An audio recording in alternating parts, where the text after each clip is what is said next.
Both of my grandfathers were farmers, one in Mississippi and one in Iowa.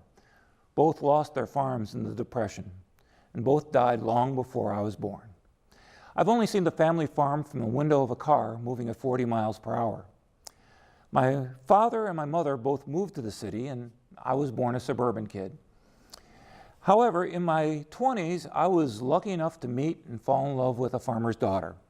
And one of the benefits of that was I also got the daughter's farmer.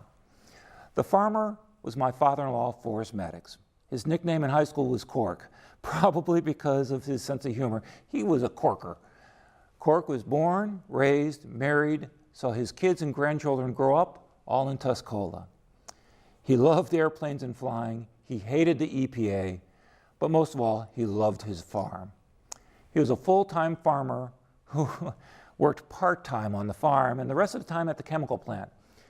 It put his kids through college, and he liked keeping the plant going, but he was most alive when he took his vacation to plant and harvest. He loved that time of year. He did lots of other things in his life, of course. He was on the city board. He surveyed much of Douglas County. As a snowplow driver, he actually ran the snowplow through the wall of his own house.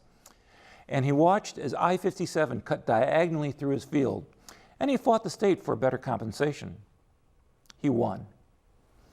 I was the outsider in the family, but he'd often ask me to ride along with him to do errands. On those trips, we'd quite often ended up at the farm, to check the fields or to check the new tile being put in or just to feed the catfish in the pond. We spent a lot of time just being there.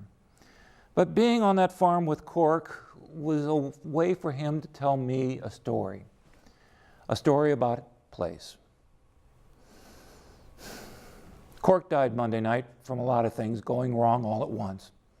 His families, his grandkids, and his great-grandkids will miss him. His remaining friends will smile while thinking about him, and the coffee shop will have less gossip. Oh, in Tuscola, his town, will continue to grow. And for me, I'm going to miss him. That opinionated, stubborn old goat, God, I will miss him. Well, that's it for this week. Work hard, be safe, and for goodness sakes, enjoy the beautiful sunsets. I'm Fred Peralta, and thanks for watching the Four Rivers Ag Report.